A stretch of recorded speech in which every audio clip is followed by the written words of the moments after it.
வருது. ஒரு நாள் 36 கொண்டு, அதாவது கந்த சஷ்டி கவசத்தை ஒரு நாளைக்கு 36 முறை படிக்கணுமா. படிச்சா 7 மணி நேரம் ஆகும். நான் படிச்சிருக்கேன். ஆனா கலியுகத்துல கந்த சஷ்டி கவசத்தை ஒரு நாளைக்கு 36 முறை படிக்கிறதுக்கு நேரம் இருக்காதுன்னு தான் அதுலயே சூட்சுமமாக ரகசியமாக ஒரு விஷயம் சொல்லப்பட்டிருக்கு. முருகனுடைய அருளால் நான் தெரிஞ்சுக்கிட்டேன். அதை நான் உங்களுக்கு சொல்றேன். ரவண பவச ரரரரரரரா ரிவன பவச ரிரிரிரிரிரி, இதுக்கெல்லாம் என்ன அர்த்தம் நான் தேடி தேடி தேடி முருகன் அருளால் தெரிஞ்சுக்கிட்டேன். சரவண பவ முருகனுக்கான மந்திரம். இத 6 முறை சொல்லணும்.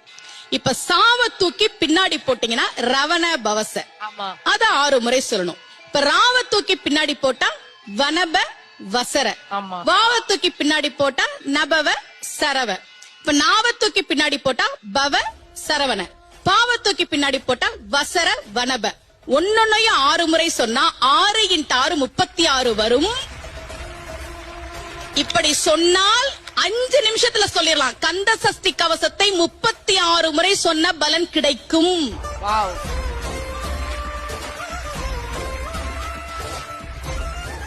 இது கந்த சஷ்டி கவசத்திலே சூட்சுமமா சொல்லப்பட்ட விஷயம்.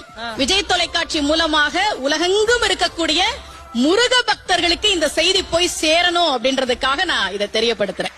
ரொம்ப மகிழ்ச்சி. அந்த முருகப்பெருமான் அழகான முருகனாக பழனியிலே அருள்பாலிக்கிறான். அவரை